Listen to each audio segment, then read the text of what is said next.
William, hopefully your favorite videographer. We are here at the Dallas Area Rapid Transit Board meeting, the agency known as DART to Dallas, Texas residents. As a service to the Dallas community, we plan to cover DART board meetings from gavel to gavel. Public comments are required to keep DART board aware of issues close to the ridership that they may not get through other resources.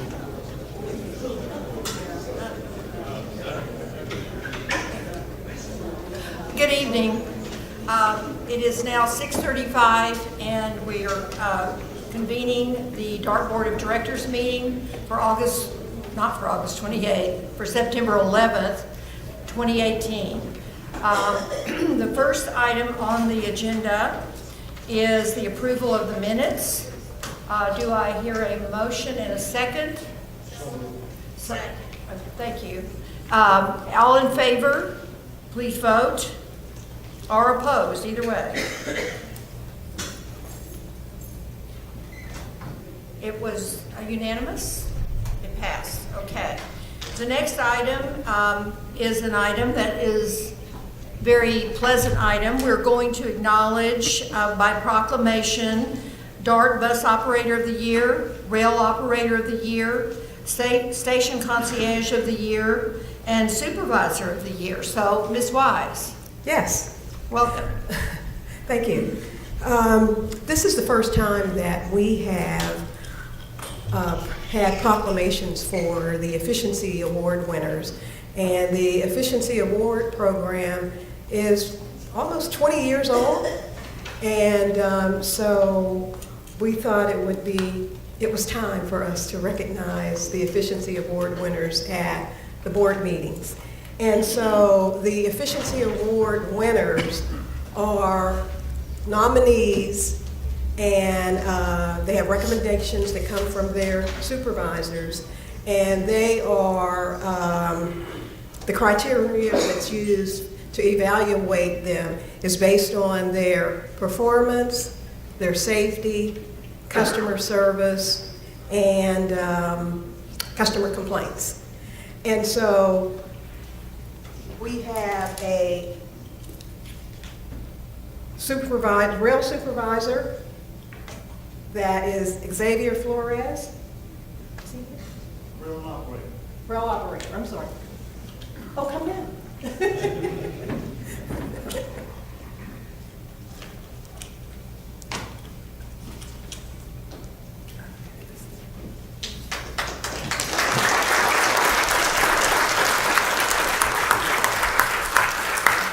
Each one of the winners get $500 and they get a gold watch.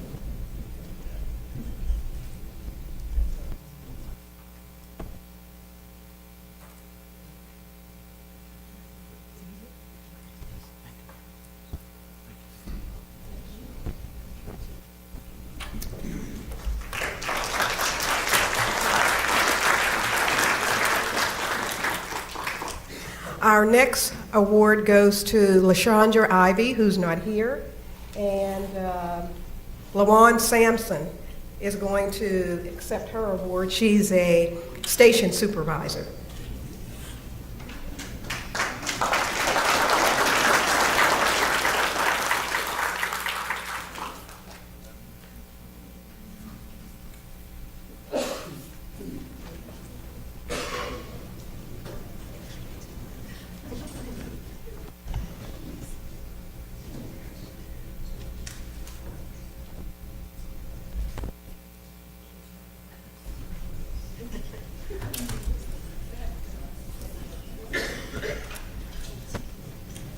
Our next awardee is Marlon Bell Wilson, and she is a station concierge.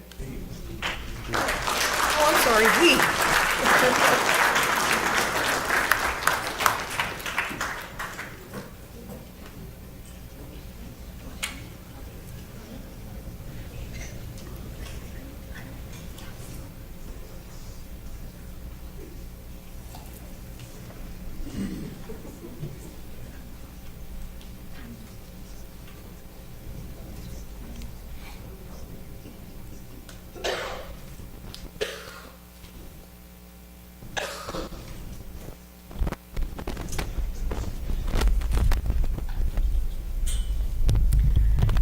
And our final awardee is Ronnie Reed, who's the Outstanding Bus Operator of the Year.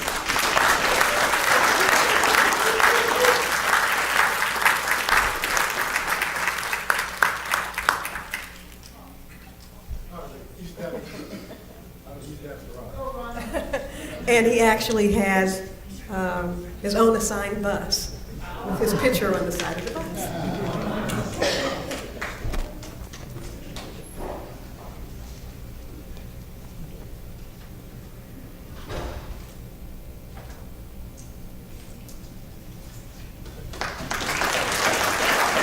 Thank you.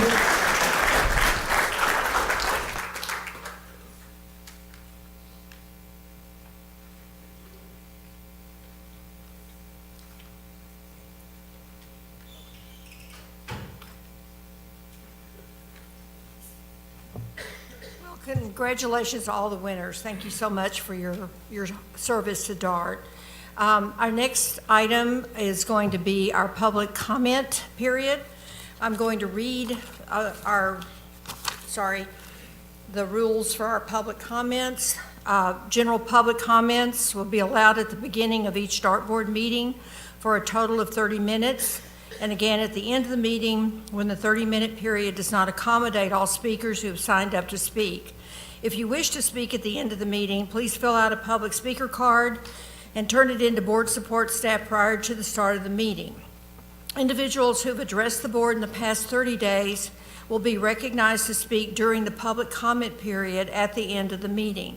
During the public comment period, board members may not interact with the speakers or other board members by asking questions or offering their own comments. Members of the public are reminded that their behavior during DART board meetings is governed by the DART Board Code of Conduct for citizens, news media, and visitors. Personal attacks, impertinent or slanderous remarks, and boisterous conduct will not be allowed. Each speaker will have 3 minutes to address the board. The green light on the podium will indicate when you begin. The yellow light indicates that you have 1 minute left, and the red light indicates that your time has expired. The first speaker this evening, is Coach Norris Johnson, followed by Yana Louvie. Thank you. Sorry.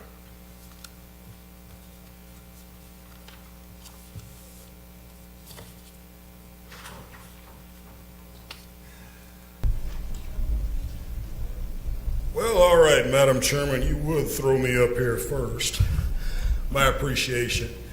Before I begin, I want to again congratulate the shakers and makers back here, especially your bus operator of the year, who's also an excellent FTO. For those of you who don't know what that means, it means field training officer, and I have witnessed him in action. So another cheer. I also had the privilege at the end of last week to shake hands with none other than our own Gary Thomas and Mr. Tim McKay, witnessing the action of what I refer to as Dallas's second version of the Marsalis Zoo, West End. They were down there walking through, noticing, and giving firsthand attention to what's going on down there. Okay, very quickly, I witnessed just on yesterday, the city council must have gotten some type of a incentive to allow these dangerous scooters that people are on here in this city. Anyway, I'm talking to one of your very able-bodied DART officers, Officer Wallace at West End. A young man zooms by, cuts right between us on the scooter, on the sidewalk. She tells him he's not supposed to do it, and he looks at her in a ridiculing, disrespectful way. Okay, enforce it. So she did. She's to be commended for that. But these scooters are going to be a lot of other problems. Trust me, they will. Somebody's already killed themselves on one of those scooters. Okay, my second thing of thanks is for the senior plastic garnished information cards that resemble characteristic-wise, a debit card that we can use. That's a nuance that I'm really grateful for.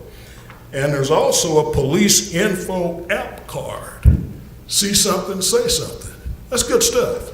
We need more affirmation of positivity, more than a lot of quibbling, whining about stuff that we're economically unaware about. So with that further ado, I thank you, and God bless you. And for those of you who may not have realized it, from 12 noon all the way through 4, prior to this meeting, our board has been in meetings that leave you taking home leftovers, literally. So they're to be appreciated. Thanks. Thank you, sir. Our next speaker, thank you. And then following is William Sanders Jr. after you. You're next. Good evening. Thank you for allowing me to speak. I appreciate it. I'm coming to speak on behalf of myself and the things I've encountered with the bus drivers themselves being disabled. I want to say this one because this one stands out amongst all of them. On bus 547, the bus driver on Sunday mornings, he won't let me get on the bus. When I was there to get on the bus one Sunday on my way to church, I was at the stop, but he's so used to letting us off to get the train that he in turn passed me up, and I'm sitting there waiting for him to come back by, only for him to call to the police. And when he finally came back around, the police approached me and said, "Let me see your ID." So I gave him my ID and said, "What is this about?" He claims he and I had some kind of dispute, and we have never, ever had any kind of thing wrong. I mean, we always just laugh and talk about his family and everything like that. But we've never had any kind of confrontation or anything with one another. And from that point, which is almost a year now, I have not been able to go to my church by that bus, because that's the only bus I go out there because of it. And it's very, you know, I take the paratransit, but what if I don't have the money for paratransit? Then I can't go to church. The next thing is I'm encountering problems with some of the drivers now. When I'm on the lift, they start letting it up while I'm still paying my fare. And I say, "You're not supposed to be doing that." And they let their lift up, and I've been hurt on a lift before. So that, you know, that's kind of intimidating. It makes me afraid that it's going to happen again. The next thing I'm talking about is that I've had a few drivers, and I've had to call the police officers and the supervisors. They would take off, and while I'm standing trying to get to my seat, and my wheelchair, I'm used to using a wheelchair flying everywhere, and or me tilting forward on this, and the supervisor and the police met me, and it was like from probably about almost like 10 blocks before he even stopped, after I was telling him. And my last issue I have is about the ramp. When I request the ramp, they say it doesn't work, or I said, "Okay, well, can you do it manually?" Because I've seen some supervisors do it, and they said it doesn't work, and I just recently encountered this. And so I said, "Okay, well, I'm gonna call," because I have the DART dispatch, and so I called DART dispatch, and he gets on his phone as if he's talking to them, but I've already got my word in with the supervisor, because they're gonna send one, and then he comes, get out his seat, messes with it, and then lets it out manually. I'm tired of going through that, because I can't help. I have 2 knee replacements. One is not doing so well, and I can't help it if I can't hardly bend my knee to get up on that bus. I would love to walk like everybody else. Would you speak with Harold Humphrey, who is on our staff, that might be able to help you with some of your issues? And you tell him more specific things, okay? Thank you, appreciate it. Mr. Sanders, William Sanders, followed by Taylor Chrysler.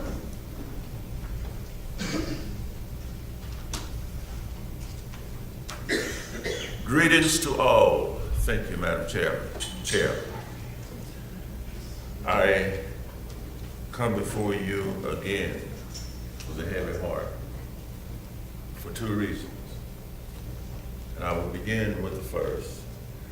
Madam Chair, may I request that we pause and bow for 11 seconds, please?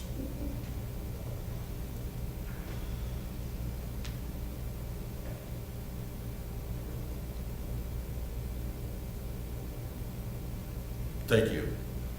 I need not say what that was for. If we have any heart at all, we all know. I will proceed now with the other part, with the heavy heart.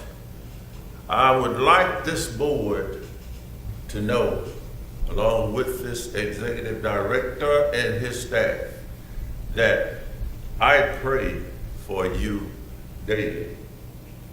And I was in one of my off-site meetings that had nothing to do with Union or DART.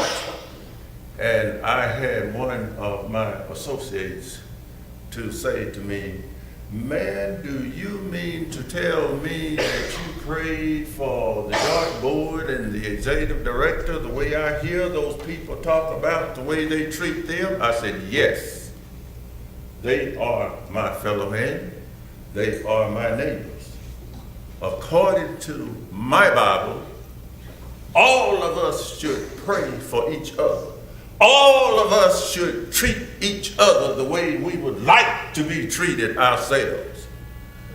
Not like we want to treat our fellow man as per our mind and heart." Now I hear these employees continually to cry about the treatment. And Mr. Executive Director, apparently there are things going on that you don't know about, sir, because there are too many people crying about this, that, and the other. Thank you. I'm glad you asked me what would I do. I would treat these people fair, with respect and dignity. If you don't know, then you need to go to school and find out as you put them through school on certain issues. I am very much disturbed. I am very dissatisfied. And this is with due respect, Madam Chair. I don't mean to sound disrespectful at all. Thank you, Mr. Sanders. Next speaker is Taylor Chrysler, followed by Keith Todd.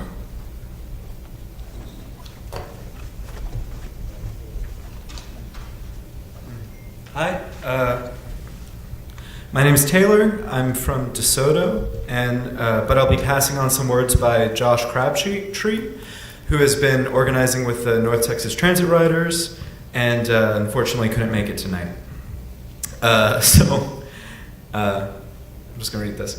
I want to thank members of the board for the opportunity to speak tonight. Earlier today, the Operations Committee discussed switching to a point-based system for placing bus stop amenities. The current system only places a bench or shelter based on the number of daily boardings. The proposed point-based system would consider the bus stop within a broader context. Points could be awarded not only for daily boardings, but also if the stop location is in a low-income or sensitive use area. While the North Texas Transit Riders encourage and support the switch to a point-based system, we have a couple questions. Can the proposed points required for a shelter, 50 points, and a bench, 25 points, be lowered? The reason we ask is that increasing the number of amenities in our transit system has a positive effect on ridership. According to a Site Magazine article, Houston's Metro Transit had an average increase of 20 daily boardings per new shelter it placed in 2014. Okay, second question. If the points required for a shelter or bench cannot be lowered, is this because of cost? It said the proposed point-based system would cost approximately $2.8 million to place additional amenities. Okay, it's a lot of numbers. Per DART's fiscal year 2019 financial plan, there's approximately $8.9 million estimated in the Less Capital Reserve Fund on line item 41. Has this money already been spent for the fiscal year? If so, could any of the $376 million in the net available cash fund on line item 42 be used? Okay, got a minute left. We also know new kiosks that will be used at light rail stop. New kiosks will be used at light rail stops. Our understanding is that the kiosks can be used to sell advertising. Has that potential revenue from kiosk ads already been earmarked? Hope you guys are taking notes. Will DART, okay, last question. I have 30 seconds. Will DART publish a map highlighting where the additional amenities would be placed? This would be great for riders to see if a stop near them would be impacted by the changes that are being proposed. So if any of the questions can be answered by the board, speaking loud, if any of the questions can be answered by the board or a member of DART staff, we'd appreciate it. Thank you for the opportunity to speak tonight, and we look forward to hearing what DART decides to do in terms of providing more amenities. Thank you. Thank you, sir. Next speaker is Keith Todd, followed by Brian Blanks. Good evening. My name is Keith Todd. I'm an executive board member of Local 1338. My concerns are about the fair enforcement and police. We're asking these people to do a very good job out there to represent us and make a safe place for us to work. But I have personally observed the fair enforcement officers tell a lady to get off the property because she was violating DART policy. What she did, she just came out while I was out there looking for a supervisor because his vehicle broke down and I was helping him. She just came and pulled her underwear and her pants down and just sat on the urinator right on the platform.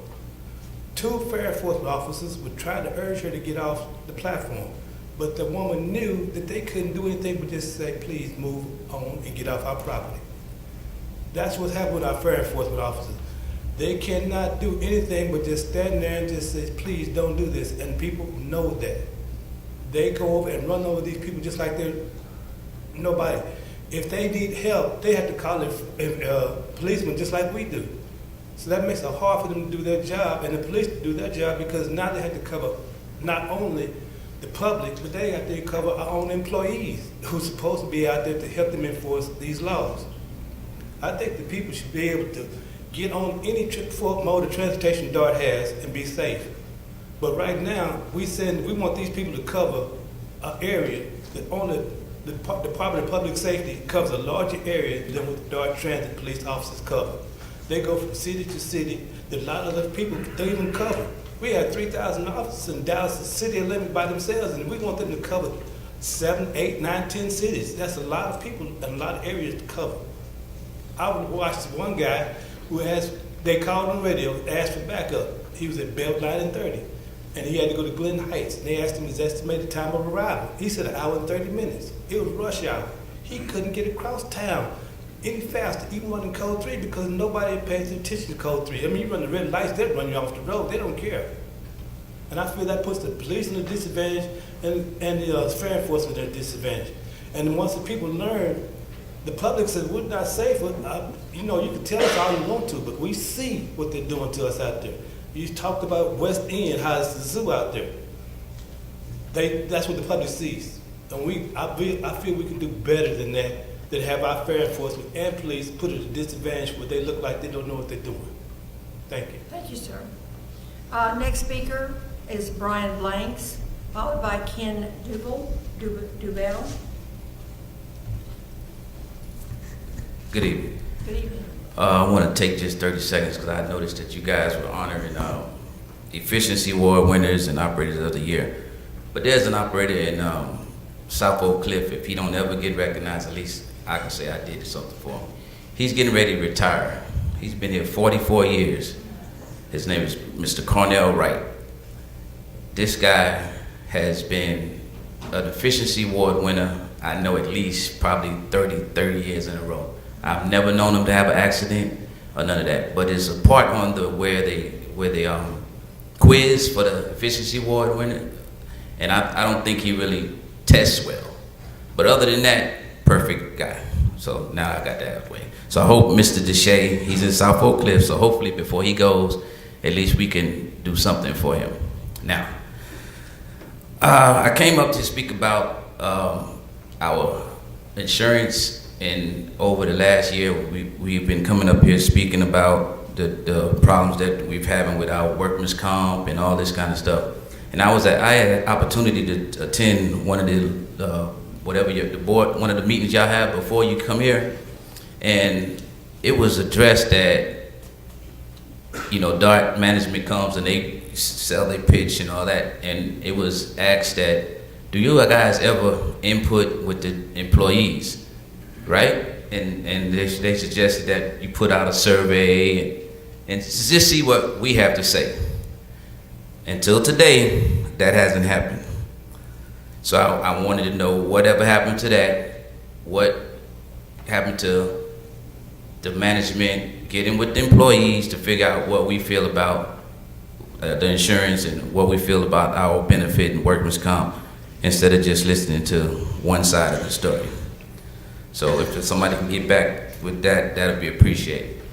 And another thing is, at Ledbetter Station, if somebody can direct me, I work out at the Ledbetter Station, and in the driver's break room, that we have a cloth chair that is super duper filthy. I've actually put it outside. Well, I don't know if I should say that or not, but I done started now. I done put it outside the building twice. It's filthy, and it keep putting it back in. So if somebody could tell me how can we down to one chair in there, and today I had to stand up and eat my lunch. So if one of you guys can direct me to who I need to speak to. You know, sometimes you gotta direct the people out there to go talk to, like you just told the guy to talk to Mr. Humphrey. Can you direct me to talk to someone, please? And let's get this survey out. Thank you, sir. Gary. He's going to talk to Gary Thomas. Yeah. Yeah. Okay. Did you hear that, sir? Gary, why don't you just address what's going to happen? Yeah, well, Mr. Blanks, we'll take it up with your supervisor. I heard your comments. We'll see what we can do. Okay, thank you. Ken Dubell, pardon if I mispronounced your name, and then DeBoss Christian next.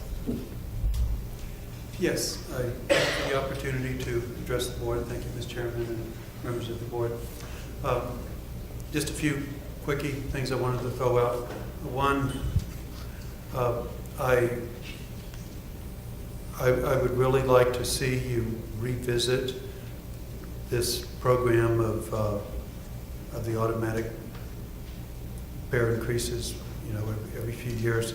And the reason I say that, clearly it impacts the poor in a negative way, but I also want you to consider its impact on ridership, because, you know, as you know, every supply and demand is an economic law. It's not a suggestion.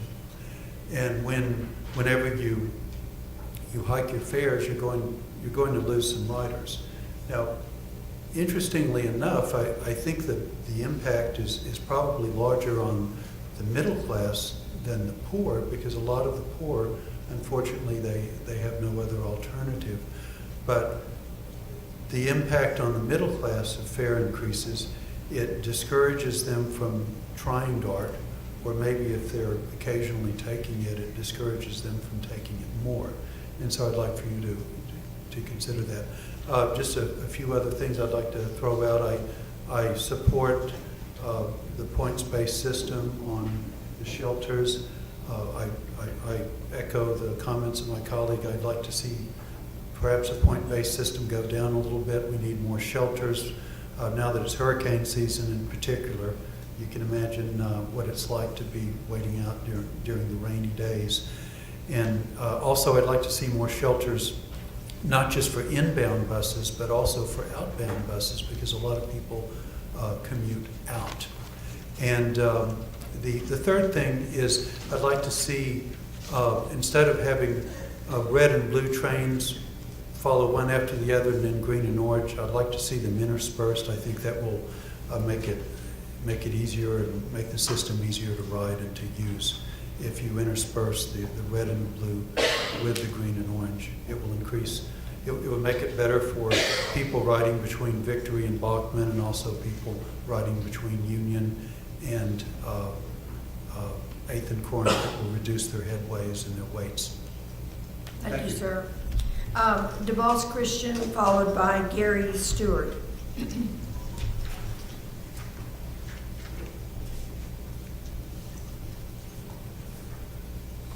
Good evening, DeBoss Christian. First and foremost, I want to thank the board, each and every one of you, for the things that you do and the things that you investigate consistent of DART. If you're looking to implement this 504, we're still going to be opposed against it. If you're looking to implement this insurance, we're still going to have problems with it. Now, you're at a risk. You're putting drivers out there that can't afford their medication for high blood pressure and whatever issues that they may have to drive them buses and to drive them trains because they can't afford their medication. When you got drivers going out there going through their 401 to try to implement an insurance that you put in position, that's a problem. Another issue that was brought up today, and it was interesting. Me and Mr. Chief Spiller, we bump heads a lot. But one thing I do agree with him, security, safety. That's an ongoing issue at DART, period. I heard him talk about bringing in the cameras, and they implemented the cameras. But the cameras don't implement safety, security. See, the problem I got with the board is we do everything to make DART look good. We go out and we put the apps out where people can do anything they can as far as reaching the bus or reaching the train. But we do not protect the public. And that's a problem within itself. We whine about money, but yet we spend it on every other thing that's important to you other than the safety of the ridership or the passengers and the public.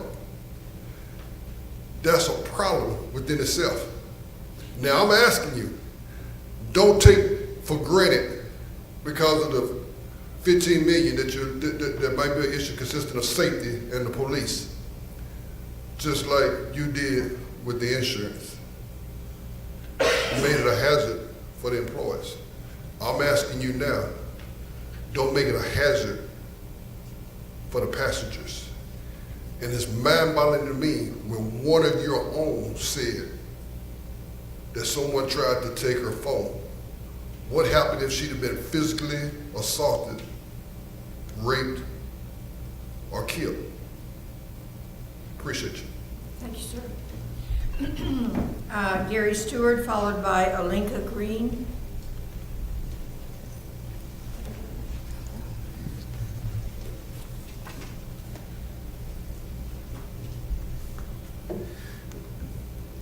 Good evening. I'm Gary Stewart, live in Dallas. I work with the North Texas Transit Riders and with the Democratic Socialists of America. While we are disappointed that the rate hike was approved last month, we are not finished, because there's much that is left that needs to be done and will always continue to be needed to be done. We would like to see a link of future rate hikes to increased ridership in DART, as well as improved services in South Dallas, improved transit services in South Dallas, the shelters, the benches, since there's so few of them in South Dallas. And we ourselves saw how people were suffering during the summertime, standing out in the heat, sweltering, little kids, mothers, etc. And of course we know even now as it's raining, people are standing out exposed to the rain. And then of course when winter comes, they'll be exposed to the cold. So if there is going to be any future rate hikes, they need to be tied directly to increased ridership in DART. And that can only happen by increased improvement in services, especially in the impoverished areas of Dallas, which have been sacrificed on the altar of appeasing developers. Also, let's see if we can do this creatively and finding additional ways of funding DART. DART has a lot of properties, given how expensive things are, properties in the city. Why not look at selling some of your properties instead of expecting the poor and other citizens to cough up more money when they really don't have it.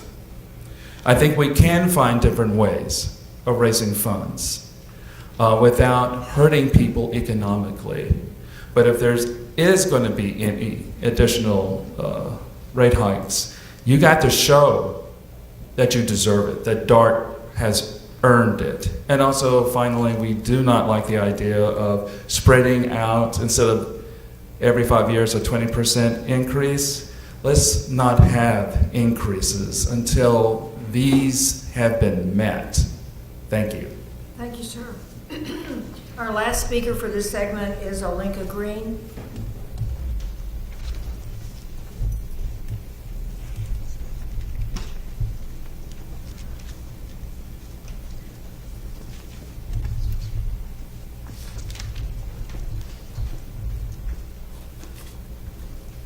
Yes, my name is Olenka Green, and I have a couple of concerns. I live at 2708 Eagle Drive, Dallas, Texas 75216, and my concerns are for the amenities. In my area, I need better lights. I need lead lights in my shelters. We need better sidewalks because there are people in wheelchairs that cannot get up on the sidewalks to get to the bus shelters, and they ride their wheelchairs in the streets. I need emergency call boxes next to shelters because I live in a high crime area. And if there is something going on, we've had several people attacked in my community at the bus stops when they go out early in the morning. And if you don't have a cell phone, we need call boxes. We need some type of emergency system where we can get help if something happens. If we have someone that's out there and they have a heart attack, or if a child gets hurt, we need to be able to have some type of system next to the DART shelters. On the bus schedules that you have on the poles, we need bigger wording for people that are visually impaired, because when you go to read what time the bus comes, it's very, very small print. So I think that is I know that's something that really needs to be taken care of, is where it talks about what time the buses come. We need better wording. We need lead lights like they have at the bus shelter on Wheatland in front of the Walmart, where they have a sign up that says what time the bus is coming. That would really, really help a lot. The next thing is, this is a real big one to me, we need sensitivity training. And I say this is because I was on a bus in Oak Cliff about 2 weeks ago, and there was a person who identifies as transgender. And they were on the bus and they fell asleep and they missed their stop. The bus driver came back to where this person was at, and they were very rude in getting this person off the bus. And a confrontation happened, and the bus driver called this person a thing. This person is not a thing. Whatever their sexual identity that they choose to be, they're not a thing. And it caused a problem on the bus because there were men on there that I would identify as straight.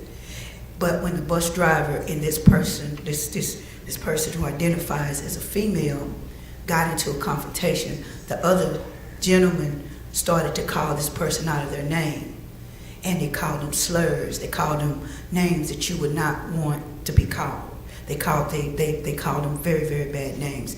And I had to stop that confrontation because they were going to hurt this person if they did not get off the bus.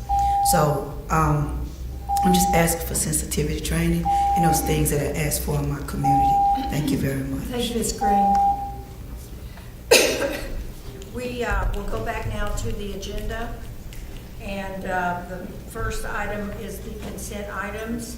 Here are items 5, 6, and 7. And if the board approves, we will take it as one vote. If I have a motion, Mayor Slater makes the motion. And Mr. Kelly and Ms. Marino make the second.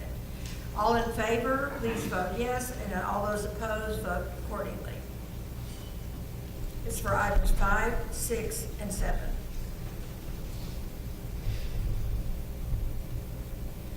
All 3 items pass unanimously. We'll now go to the individual items.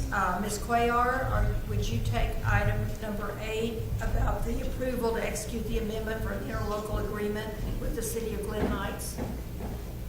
This interlocal agreement with the City of Glen Heights was discussed in Committee of the Whole and passed out of committee for our board's full consideration. Do I have a second? Second, Mayor Slagle. All in favor, please vote yes. If you oppose, vote accordingly.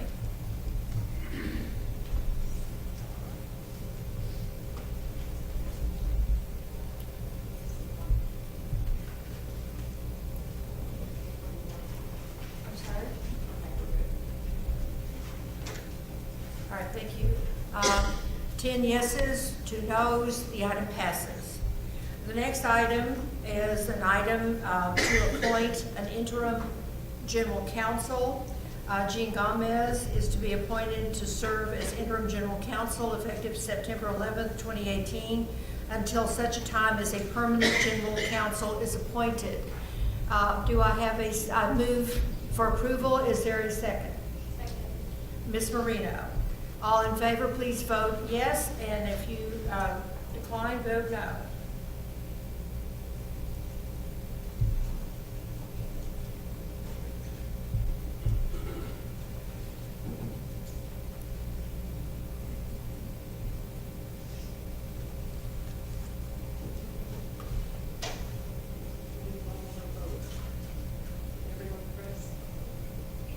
Has everybody pressed their voting deal?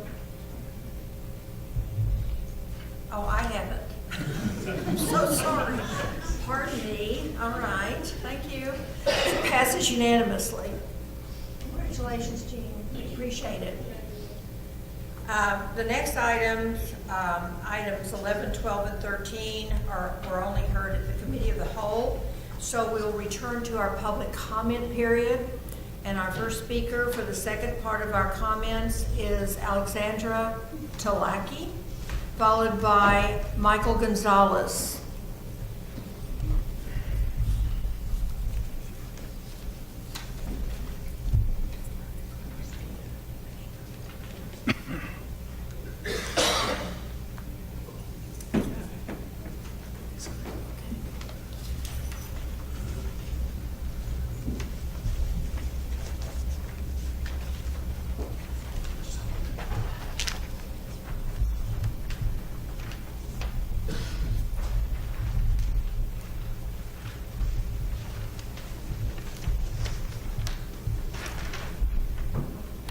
Hi, my name is Alex Taleki. I'm here with the North Texas Transit Riders, and I just wanted to point out something about the informational flyers and signs that DART has been putting out about the fare restructure, the fare increase.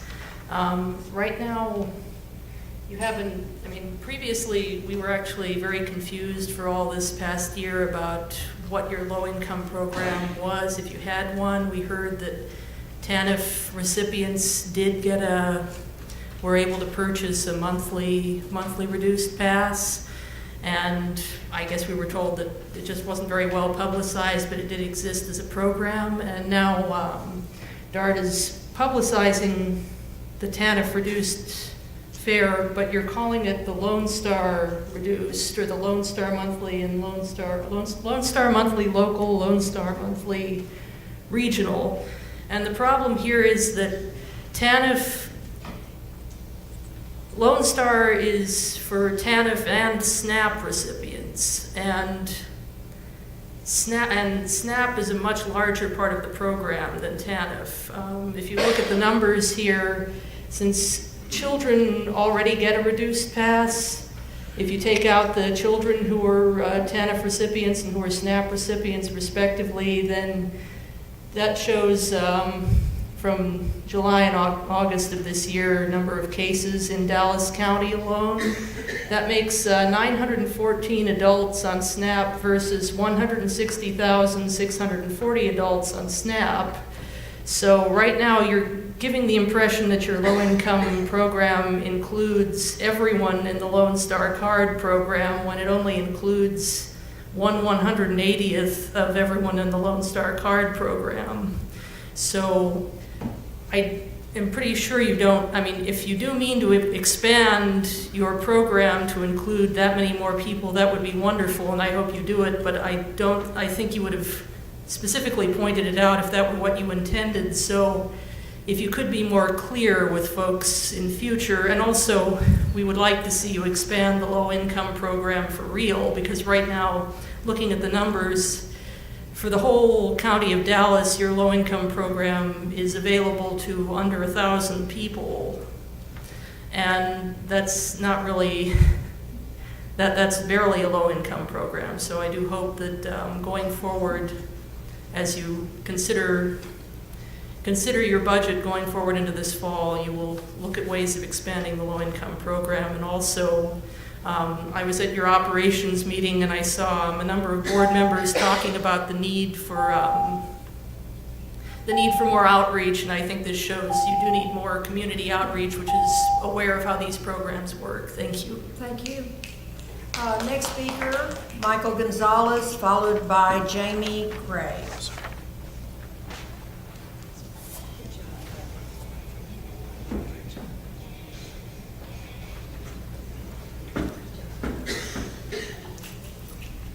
Howdy, my name is Michael Gonzalez. Just here to come speak on 2 points that have been raised earlier and just kind of reiterate those. One, to speak for the need of a much larger low-income fare program, and two, obviously about fare increases. The current low-income fare program, as my friend just spoke of, covers folks only on TANF, which is maybe about less than 1,000 people in the whole Dallas County, which is it's a large county, and that's not a whole lot of people for that much in such a large county. So we're asking, just like to reiterate the point that in order to expand the criteria for low-income passes beyond just TANF and expand it to SNAP, as it's 180 times more people within the whole of the Lone Star program, which includes TANF and SNAP. I believe this would heavily increase the amount of ridership that we'd have. And speaking of ridership, I'd also like to reiterate that transit riders are proposing that fares not rise unless DART can prove that they increase ridership, and that there is a tangible need to increase fare prices while wages are stagnant overall in both the country and in Dallas. Thank you. Thank you, sir. The next speaker is Charles May, followed by Kenneth Day. Jamie. I'm sorry, Jamie, pardon me, I apologize. Okay. Hey guys. So I'm Jamie Gray. I'm with the North Texas Transit Riders. So first, I'd like to talk about affordability. Specifically, obviously, with regards to the fare hike. As we were pamphleting, talking to people about the fare hike, many people responded by saying that they weren't influenced by the fare hike because they got free passes from various charities and nonprofits. Obviously, that's a bit naive of them to think, because those charities and nonprofits will have to purchase fares or purchase passes, and they'll be able to purchase fewer passes to hand out to poor people and homeless people. So my proposition is that we would like to see some affordability studies and studies regarding exactly how this influences those people who were previously helped out by charities and nonprofits. And then also on the topic of walkability, nobody's going to use transit unless it makes sense and it's convenient. So we need to, obviously you guys aren't a urban planning board. I don't even know if Dallas has one. I'd like to look into that, but we need to ensure that we build our society around transit. Obviously, the suburban hellscape of DFW is it's a huge benefactor of the automobile industry, much to the detriment of the environment. So I think it would be in everyone's best interest to expand transit ridership, which is far better for the environment. Also, regarding the scooters, again, I don't know if this is the correct place to bring this up, because my proposition is that scooters should have protected bike lanes. I don't know how other cities handle this, but I think creating a safer area for people to ride their bikes or their scooters would obviously be better than competing with the pedestrians for space, which is illegal, and riding on the streets, which is dangerous. Thank you. Thank you, sir. Now the next speaker is Charles May, followed by Kenneth Day. Is Mr. May here?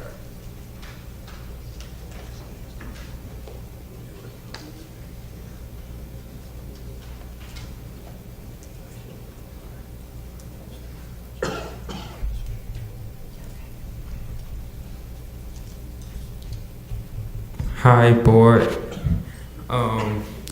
The first thing I just want to say, it was just about last night. I was at the Forest Jupiter train station waiting for the blue line around 12 midnight because I was just got off of work, and it just, I don't like being at the train station alone by myself at night because it just makes me feel uncomfortable. It was this guy with a brown, he had like a hoodie on and stuff, and he was just like walking, pacing back and forth, and it would just make me unsafe. And I called the Dart police, and I was just telling them about this guy. He was just pacing back and forth. I was just telling them, is there a way they could they could have a police officer? Cause it's like now I don't see no police officer like at either the train station at night or on the Dart trains. Like, cause I was like scared, cause I didn't know, cause he was like going on the train tracks getting a rock and stuff, and he was just pacing back and forth. And I told the lady, and she said, did he like come up to you or anything? And I told her no, but she said, well, if he like trying to do something, just call back. And I was just telling her, like, I was just trying to make sure, because it was just a safer reason, because he was just looking suspicious, like he wanted to do something. And I was just like scared, because the train, I had like 20 more minutes for the train to come. And then another thing, today I was like sleep on the bus, and it was like on I think it was the 486. And I don't know, I can't really say right now, but I'm thinking like I was asleep and the bus was like stopping. I don't like how it stops, and you know how the bus stops, and it just like when I was like asleep, the bus like stopped and I fell like on the floor, and then I woke up, my hands was like kind of hurting a little. I mean, the bus driver probably made no harm, because it was like I was just sleeping, I just fell. So I don't know what it was, but I was sleeping, I fell on the floor, and I was trying to like just got back up, and I was trying to figure out like how did I fell on the floor. I was sitting right, and it's just like I was just trying to think about like what could happen, because this the second time. It just went, cause yesterday it was the day before too, and this happened. I fell on the bus, and like my head. Would you like to talk to Lieutenant Foster, who was with the Dart Police, about the issue? Yes. Thank you, I appreciate that. Our next speaker is Kenneth Day, followed by Albert Durla. Good evening, Madam. Good Madam evening. Chair, honorable board members, Mr. Thomas. If you notice tonight, you have several of your Dart employees that sit down in the audience. What has raised a lot of concern is the health care. We've been talking about the health care. There's movement to implement something, make changes. What are the changes? We don't know. There's posted on the DartNet that they're getting ready to start open enrollment. All this is happening without real input from the employees. I've received 2 telephone calls a day from employees, members, complaining about receiving a letter from a law firm called McAfee and Taft, threatening the employees about not paying their health care insurance. if they didn't respond to a questionnaire. This is the first time I heard of that. Also, I'd like to take this opportunity to respond to the briefing that was given in the committee meeting earlier today on the trial board and grievance process. I first like to thank you all for having the interest. Just quickly talk about the fact-finding not being binding. It's not a binding process. But our general grievance process is as a result of a condition of you receiving federal dollars. It's mandated by the Department of Labor. So as a condition of you receiving federal dollars, we have a general grievance process, which includes fact-finding. Fact-finding is put in place intended for the parties to come together and reach a resolution. And recently we've done that. And there have not been any final resolution to that fact-finding process as of today.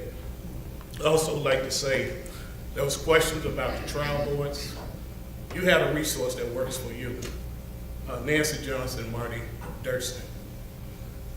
They have all the resources you need to answer your questions regarding trial boards. I would like to also say congratulations to Mr. Gomez. I've had the opportunity to work with him. I don't think you all could have chosen a better person.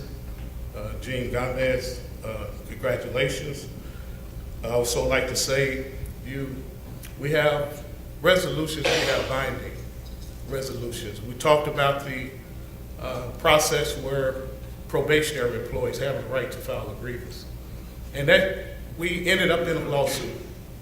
But we are rehashing that same argument by a person in the legal department that is not satisfied unless we are bumping heads, which is ridiculous. There should be some oversight to resolve that. Once we've hashed that, just 2 weeks ago, the same issue that led us to the courthouse, this person started arguing again.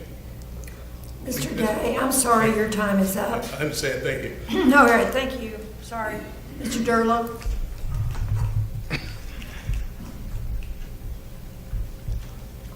Good evening, Madam Chair, Gary Thomas, and the rest of the board. Mr. Day already spoke on the health care. I was going to speak on that there's been no education on health insurance, and we start open enrollment in 2 weeks. Secondly, it's been a couple of months now since I spoke. I was speaking on the vacation percentages.